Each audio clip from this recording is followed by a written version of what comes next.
But in a situation where you find that a person look at this, not necessarily tribal or regional. but I have said that.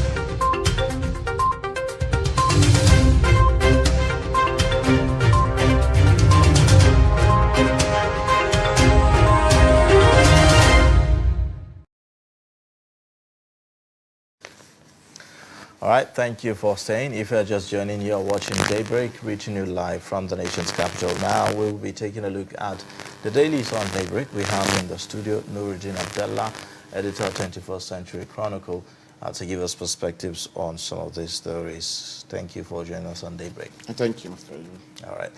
I'll begin with Daily Trust newspaper. The front page is covered up, with the story about APC crisis. You have, INEC saying to the Niger State governor, we are not aware of leadership change in APC. So that's also bringing another perspective to the whole conflict there. The writer says Bello denies receiving Buni's handover letter. And that's in reaction to a letter that was purportedly sent to the Niger State governor by Maimala Buni, notifying him of his, traveling and then, handing over the wheel, of the party to him. And then you have also another writer saying APC will collapse if NEC fails to constitute convention committee, and that's according to APC chieftain Marafa. There you see a breakdown of what, the facts, of what the Maimala Buni Convention Committee has been able to do during its tenure. Now, a lot of allegations about the fact that the chairman of the party has been, dilly-dallying, with the issues of the convention of the party, which is why he's been removed. And some group of the party felt it's important to set the record straight, and they decided to do, a breakdown of what, happened under the leadership of the Maimala Buni. You can take a look at that if you pick a copy of the Daily Trust newspaper. And then, some other interesting stories. The column written by Jibrin Ibrahim talks about APC and party crisis in Nigeria. So yes, it's politics and politics on the Daily Trust newspaper front page today. All right, we'll move on to the Punch newspaper. And the lead here says 208 court cases threaten APC convention. Buni fights back. We have writers here that says 9 cases challenge interim panel, seek indefinite postponement. Buni, Yahoo governors against APC's progress, says Akeredolu. Yobe governor wrote Bello to act while abroad for treatment, states letter. And we have a pictorial of PDP, rally that happened, a while back. And we have the story that says PDP plans peace panel over Edo crisis, eyes 2023 victory. And at the top of the page, you have a story on Russia-Ukraine invasion. And it says higher food, fuel prices loom in Nigeria. Others, says IMF, due to, this particular war going on. And then we have Jet A1. Airlines allege racketeering. NCAA may ground planes soon. Grounding planes would actually cause more hardship for Nigerians. We hope it doesn't come to that. FG seeks U.S. funding for gas supply to Europe amid Russia boycott. We have nominee kicks as Ebonyi court orders Umahi to retain seats. Okay, Oyo Shots Market roads for Balogun coronation as Olubadan today. Details of that on page 26.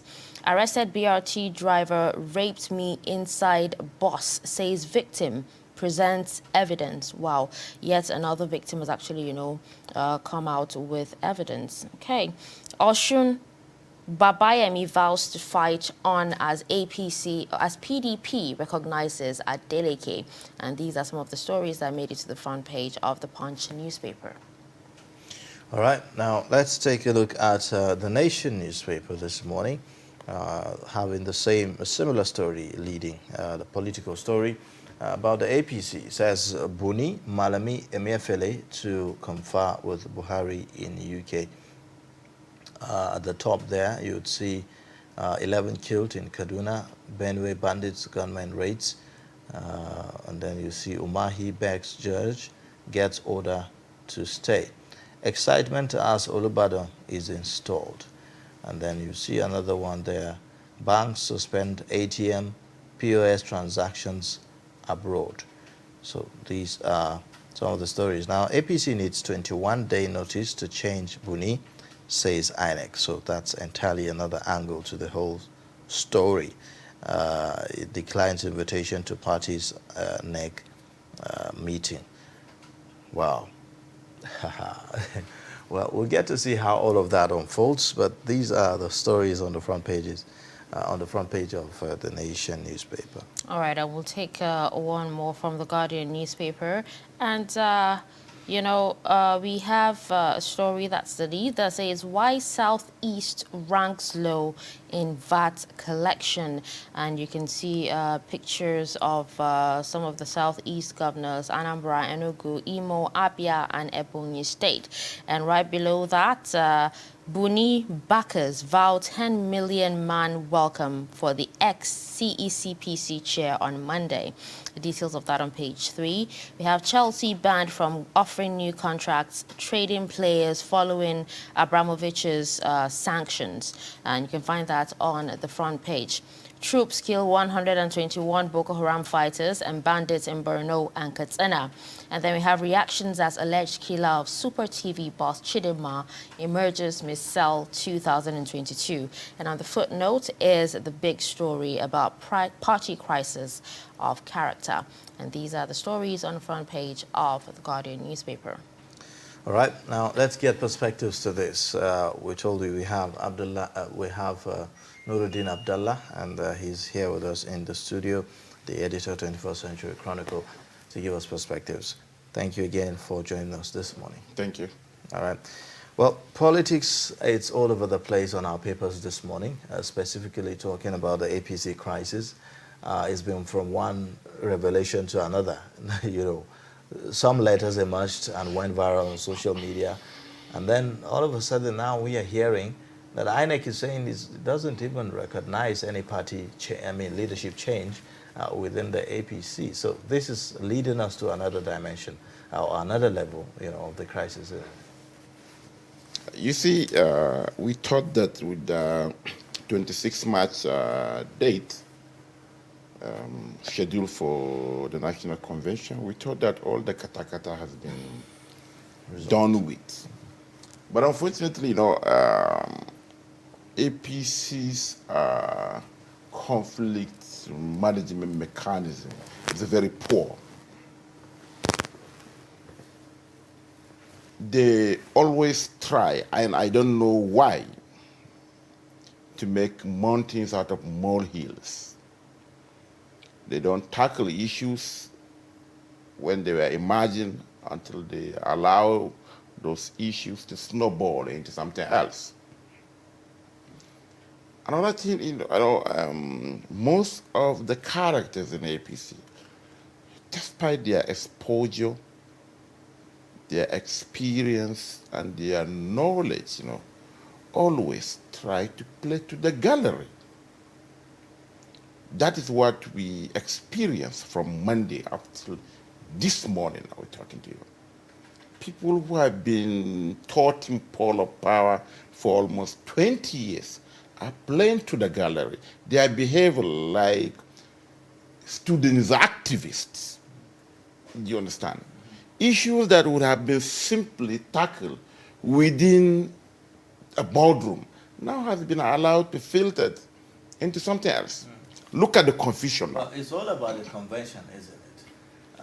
What the governor of Ondo State, Rotimi Akeredolu, says, about the Yahoo governors who have been conniving with Memala Buni to subvert the will of the APC members and all of that. So that's the root of it. You see what I'm saying? A governor, he's over 70. He's a senior advocate of Nigeria. He's describing his colleagues, elected governors, as Yahoo governors. You can see what APC is transforming itself into. Principally, it's not about the convention per se. It's about the presidential primaries. You know, I've been mentioning to you that these people, most of these characters, have spent 7 years already now as governors, are now looking forward. They will lose power next year by this time. They are always, their hands over nose, we are ready. So what will they cling on to? That's it. Some are trying to go to the Senate, it's a retirement home. Some are trying to battle for at least the way they say make it seem though, not the no. Based on what? Can you tell me anybody that is in Senate that is less than 50? Yeah. That is not X this, X that. Very few. So it's a so they've turned it to be though. Yeah, that is it. But so, we hope to see more new faces, fresh faces in the Senate anyways. But that's just by the way. So go ahead. If you look at it, the issue of Buni, yes, they have, the governors have right, the APC governors have right to change their leadership, but they should do it maturely. Buni is an acting chairman of the party. And you know, this is his third extension. They have done it for 6 months, they extended it, then the last extension was even done ad infinitum until convention is done. An elected national chairman is in place. If you are not happy with what Buni is doing, if Buni, for instance, I'm not talking on behalf of Buni, no, he has his paid spokesperson to do this job for him. If they have issues with him, it's a simple thing, they can call him. This, and this. You know, when the news filtered, when we saw they took police taking over the APC secretariat, the Ballantyre Street, and Buhari sacked Buni. I said, no, Buhari cannot sack Buni. Buhari is not neck of APC. But Buni was given this mandate by APC neck.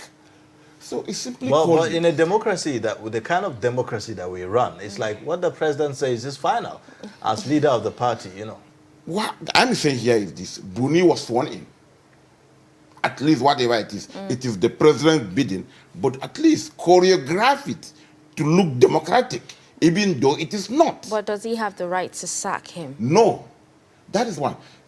But the president can ask Buni to resign. You will have no option. If they have done that, they would have saved us all this drama. You know, we are battling fuel scarcity, a lot of power scarcity, even water scarcity, and now the APC is bringing it. For some Chelsea fans that are bothered actually about the sanctions. Well, now about this, the security you were talking about, on that particular day. I read somewhere that the governor, the Niger State governor, said, it was because, of the inauguration of the state's chairman that, there was a lot of security and not, the purported coup or something. Don't forget that before Buni even traveled for his medicals, before the inauguration, they handed over the certificate of return to the state executive chairman. That solved it. But what we are saying here is, and look at the contradiction. Governors on televisions telling us barefaced lies. I know politicians can lie. They don't bother whether their children, their grandchildren, their in-laws are watching them, you understand? But it's a simple matter that would have been resolved inside. Look at it now. Some elderly governors are calling their colleagues Yahoo. Can you imagine? An SAN. Umahi is saying that they recognize Buni. Well, if you ask him, he'll tell you he's not the first to use the term Yahoo governors. He borrowed it. No, that's why he said he borrowed it from somebody that is not a lawyer, that is not a senior advocate of Nigeria. And mind you, if an outsider can call you anything, but your colleague, so you believe that your colleagues are Yahoo. So what we are saying now is, look at, then yesterday, their letters emerged, they were leaked, that Buni actually handed over. And now, like you mentioned, INEC they drag INEC into their confusion. Now INEC is saying that they don't recognize they are not aware about any change of leadership, and they need 21 days.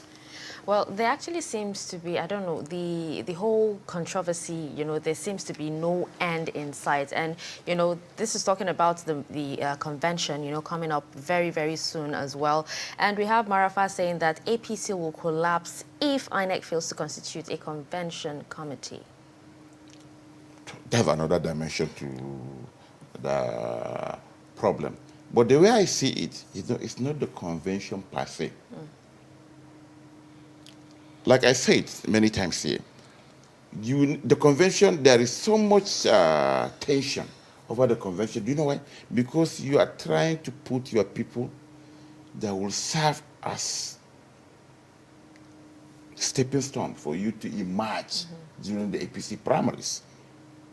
Buni fundamentally has been accused of manipulating the party structure, getting allegation of getting a court order to postpone to the next to convention. postpone the March 26th convention, so that he will prolong his tenure to the primary elections time, so that he will emerge as vice president candidate of the one. So but to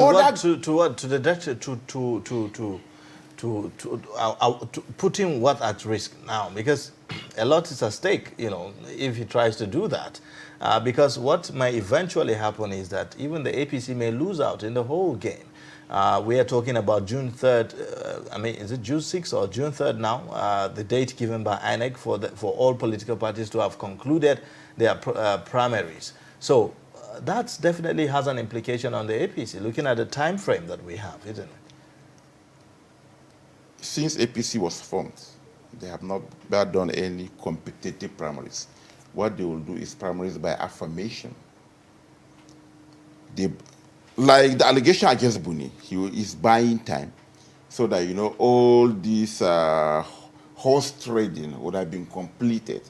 A candidate emerged and he placed himself.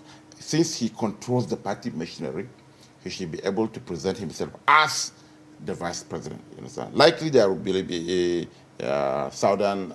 If you look at the zoning principle of the offices for the convention, apparently that the president candidate will emerge from the south. That is one. Those who are against Buni equally have ambitions, and they believe that they have been sidelined all this while. And that is why they booted him out, do a coup d'etat. And they came to the public. Democratic coup d'etat. Saying that the president, 18 governors have endorsed that coup d'etat.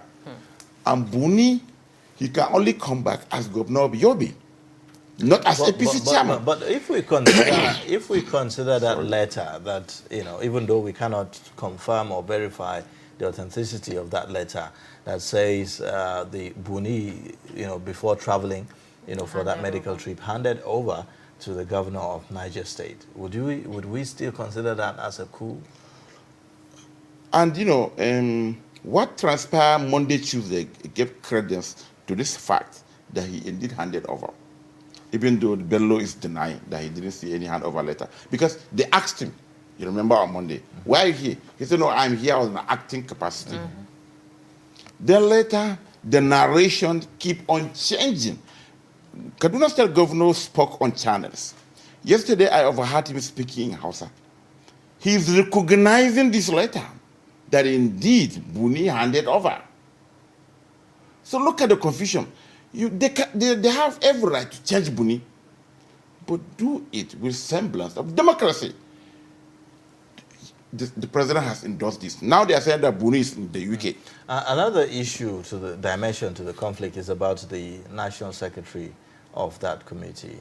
At the initial stage, when the whole story about the Niger State governor taking over leadership of the party came out, he said that there was nothing like that. He described it as fake, and all of that. But we saw a turnaround later. And he was even part of, the, officials that addressed the press, when the governor of Niger State came to the secretariat there. So, and also there are some conflicts about his status right now. If you look at the narrative, He said that there was no leadership change. What happened was that the chairman, acting chairman, has traveled, and somebody is sitting in for him. That formed the basis of that meeting. After that meeting, then there were even there was that press statement. Then after that meeting, there was a report that he has been sacked, that he's going with Buni, and that is as of yesterday, that is the stance of the anti-Buni governors, headed by Malam Nasir El-Rufai, commandeered by Akere Delo SN, the Yahoo governor advocate. Accuser of the Yahoos. Yahoo boys will go to court, over this damaging something. So what we are saying here is simple. They would have called Buni. So the president can ask him to resign peacefully. They would have said all this now. Look at the confusion now they are bringing. They are confused and they want to confuse Nigerians. And we are already battling fuel scarcity, water scarcity, power scarcity. Is it possible that, that actually happened and Buni refused to resign and this is the reason why? I don't think he can do that. The Buni I know. Okay. And Mike, you look at it from even the general point of view. Does he deserve this treatment after what he did to the party? He brought 3 governors, Matole, Zamfara, Umahi, Ibonyi, Benayadi, including even the fiercest critics of President Buhari, Fani Kayode. At least now Fani Kayode is not using his Facebook to attack the president and the APC. One mouth shut. And so many other things. So I don't think he deserves this. But ideally, let's take a look at that letter that was said to have been written to hand over to the governor of Niger State. In what capacity was the Buni writing that letter to the Niger State governor? I mean, some have argued that shouldn't that handing over be to the national secretary of the party instead, of the Niger State governor? No. If you look at that APC convention, extraordinary planning, whatever, CCEPC, the second in rank is governor of Niger. You understand? The chairman and the secretary cannot oversee the party, while the chairman has a deputy. It is as simple as that. You understand? If that letter is genuine and factual, then the APC actually has erred. And you can even see from the contradictions, this one will say this. Now the APC is sharply divided, the governors. What about the national secretary resigning? As far as the anti-Buni governors are concerned, the national secretary is equally out. That is it. Okay. Now let's move on to more stories. Talking about Umahi. Yes. A whole lot of controversy after, the court's judgment that him and his deputy governor, are no longer, no longer hold those titles, owing to the fact that they defected to the APC. So, since he joined the APC, he equally talks like his colleagues. He accused the judge, Justice Inyang Eko, of embarrassing the APC. So we don't know that maybe the judge is an APC member or the judiciary is an arm of APC that one of his members will embarrass. He apologized later. Well, is there a basis even for his removal from office on that account, on the fact that he has defected, from, PDP to the APC? Mr. Ayuba, he was removed by a court of competent jurisdiction. He wasn't removed by Dashin, Nuruddin, or Mr. Ayuba. He was removed by the court. But the same court, if you take a look at what is happening in Zamfara State, for instance, there was a court ruling as well, on a similar matter, that suggested that there's nothing in the Constitution that says, defection is a crime or is against the law or something like that.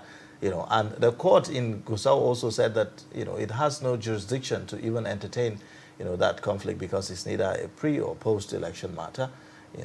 referring to the tribunal as the only court that can, see over such matters. So when you look at those kind of cases also from a different court, which of course lawyers will argue that is a different court, and whatever it decides is not binding on another court. But I mean, those are cases that we are seeing that have similarities. So what is the difference here?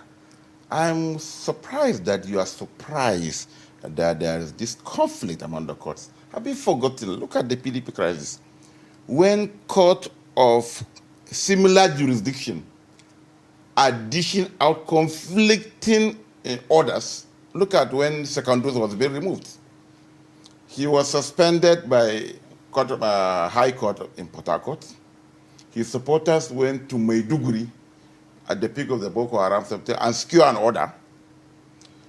From Maiduguri, some moved to Jigawa. About 6 courts issued conflicting orders. Some of the judges, I'm happy, have been reprimanded recently by the CJN. You understand? Because of this, they have commercialized, sorry to use that word, these injunctions. You understand? But look at this thing. Let's get this thing clear. High Court in Gusau. Who went to that High Court in Gusau? The APC people in Zamfara State. But the PDP, represented by the deputy governor, the former deputy governor, came to Federal High Court here in Abuja. The same court, headed by Justice Eko. And he has fixed April 9, if I'm not mistaken. 8. For the continuation of the case.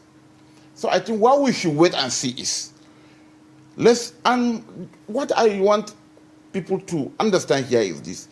Judges don't read newspapers to make judicial pronouncements. Facts presented before them. Not what is written on social media. And what if you? Yes, the lawyers are saying that, like mentioned in the Constitution, there are only 4 ways a governor can lose his seat: impeachment, death, resignation, or incapacitation. Understand? But now what remains now is for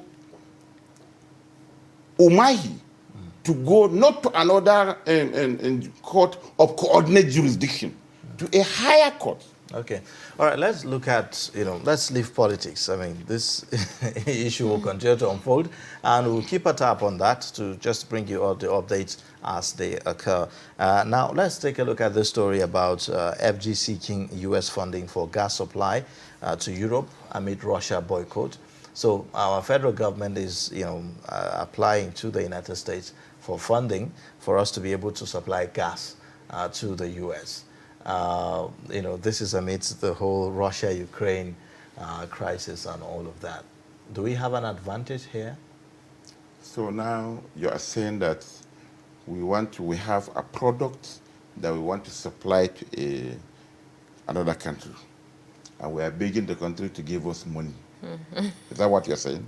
Yes, that's what the caption is saying. At least that's what I'm not saying. The Punch is saying, in that story. That actually, on a serious note, shows how the level of our unseriousness. You remember during the Operation Desert Storm, 1990, called the first Gulf War. It was during President Ibrahim Babangida. There are media reports at that time that Nigeria made a whopping sum of $12 billion US. Babangida has been accused of squandering that money up till tomorrow by some section of the media. But if you read what he said, that he used that money to build the federal capital. Nigeria got so much because of the Gulf War when Saddam invaded Kuwait in the 1990s. Iraq was an oil producer, a member of OPEC. Kuwait was equally a member of OPEC. You understand? So because of the war, they were no longer supplying. So their quota were shared among other nations, Nigeria inclusive. And we made so much money. at that time because we were serious. And we had leaders that used their heads. Now there is war in Ukraine. Russia is one of the biggest suppliers of both gas and crude to Europe and other parts of the world. Now they can no longer do because of sanctions and what have you. It's an opportunity for Nigeria to key in and rake billions of dollars. But we cannot. Look at what yesterday I read. The Minister of State for Petroleum Resources, Timmy Silva, was in Houston, Texas, for that oil and gas conference, annual conference. What was he saying? We cannot even meet our quota. The 1.92 billion barrel per day, we can't meet up. Now we are almost using 1.3 or thereabouts. Can we even meet domestic demands right now? Domestic, which domestic do you refine? You don't refine.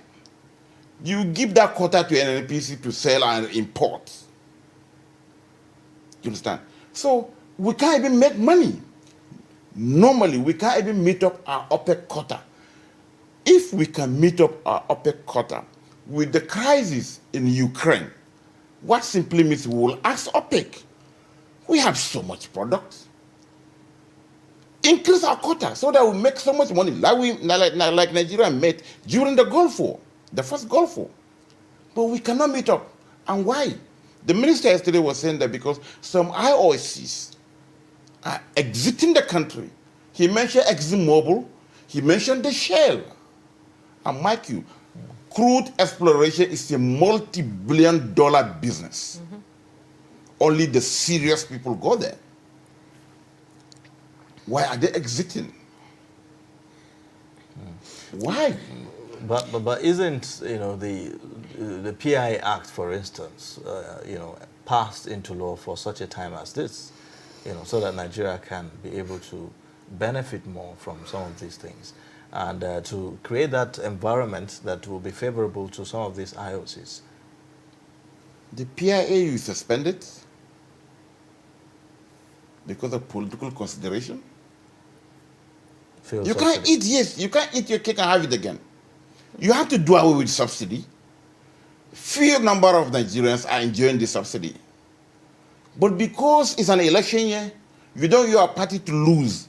You suspended the PIA implementation by 18 months. Or is it because of election year or because of public outcry, on government? We would have tolerated the public outcry if we are not conducting election this year. You can do whatever you want. We will impose curfew, send the police, send out whatever you. But we are in an election year. So, but why was it not raised even before, this year being an election year? That is why you should ask the ruling party. If we had, like you, the same people in this government, rose against subsidy removal in the past. So the government was so popular, 2015, 2016. He would have done this thing. You remember when he increased the fuel price?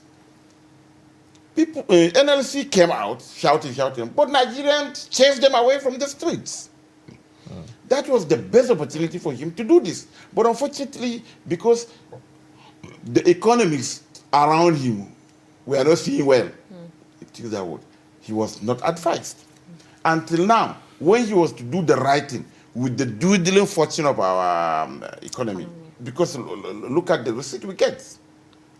The way we are going, the money we share every month, FAC allocation, some states can go with zero, with nothing. Still talking about fuel scarcity, how about the allegation that airlines are racketeering the Jet A1 and NCAA might soon ground, flights? Airlines? No. They are victims. It's like, that's now, you being accused of hoarding foil. You are not a marketer. Okay, now, if airlines are now doing racketeering, maybe they are faking the scarcity of the Jet A1 foil. Then now, who is holding power so that Nigerians are having sleepless nights? With this heat wave, there is no power out of you. Okay. So it's simply, some people are not doing what they should be doing. And there is no consequence. I mentioned this not now. This is not the first time. No consequence. You can do whatever you want, and you know there is no consequence. Okay. All right, now let's take a breather now, and then when we come back, we'll just round up our review for today. Please stay with us.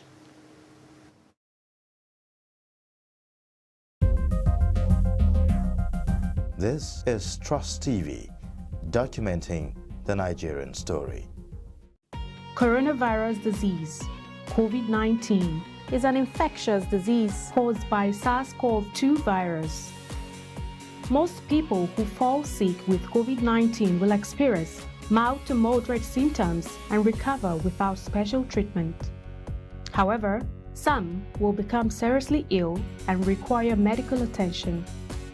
The virus can spread from an infected person's mouth or nose in small liquid particles when they cough, sneeze, speak, sing, or breathe. These particles range from larger respiratory droplets to smaller aerosols.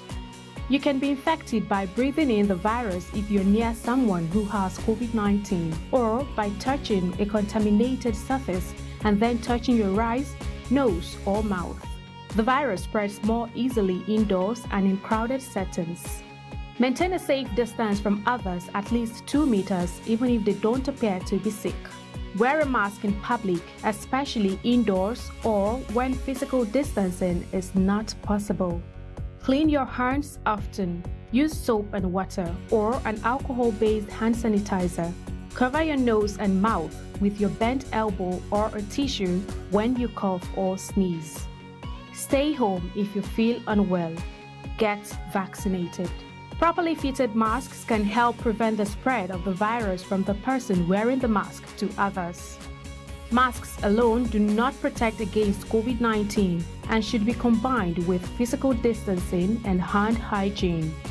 Protect yourself and others around you by knowing the facts and taking appropriate precautions. Follow advice provided by your local health authority. This message is brought to you by Trust TV.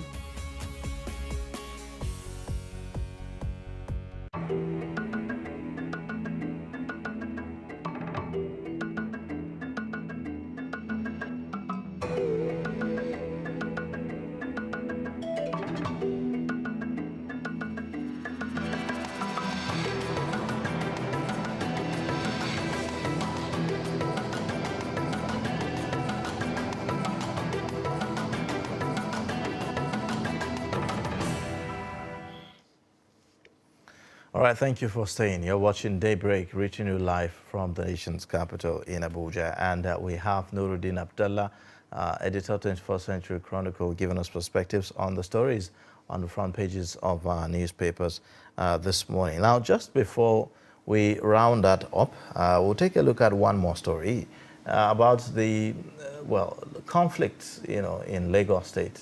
Conflict here between the members of the NURTW in Lagos State. We've heard that the chairman of the Lagos Council of the NURTW, MC Oluomo, was suspended. And then now we are also seeing that the Lagos Council of the NURTW has decided to, quit, membership of the national body. I don't know how that is possible really, because when you have a national body, you have state chapters, and you are now, saying that you no longer belong to that national body. I don't know the implication of that, and how is that even possible in the first place? It's very possible because, look beyond MC Oluomo. MC Oluomo is a political operator in Lagos State. Touching MC Oluomo is like touching Aswaji Bola Ahmed Tinubu, and by extension, the governor Sanwo-Olu. So, and you know how powerful these trade unions are in the Southwest in particular. For you to become a governor, you have to seek the blessings of the NURTW leader in your state. And you remember that if there's some like Ikiti, I remember Ondo, and there are even some clashes, factions Because they are don't, you know, like you said, our democracy has been operated by these people, by the members of this NURTW. They are very powerful during elections. If they're not with you, are in trouble. So what is happening to MC Oluomu? You know, MC Oluomu has been in the limelight as far back as 2015. You remember what happened during the APC local government local APC primaries, that he was even wounded on stage and he was flown to London. He's an NURTW state chairman, but he was flown to London. After he returned, it looks like NURTW has so much money, isn't it? of course that is. That is, after he returned, there was, I think, Lagos State University, LASU, was doing a convocation. There was serious controversy when MC Oluomu's name featured among the speakers that will speak at the convocation. Later, there was clarification that no, he was one of the graduates, or was it his daughter was graduated, or what have you. To show you that MC Oluomu is not like your Abuja and your RTW chairman. That is it. And not only that, he is now aspiring to be president, an right? Oba. No. Well, even presidency, there was a rumor that he was vying for the position of presidency. No, he couldn't have done that because of Tinubu. He is working for Tinubu. You know, he is now aspiring to be one of the paramount rulers in Lagos. He's a prince. All this. So there are political dimensions to this, isn't Of course. So MC Oluomu is not like a typical NURTW that you have at the back of your mind. It's a multi-millionaire one. So when the national, because of the 2023 presidential elections, now he has to be suspended. And what did he say? With one phone call, he said, Your Excellency, the NURTW, Mikey, do you know why Lagos is important?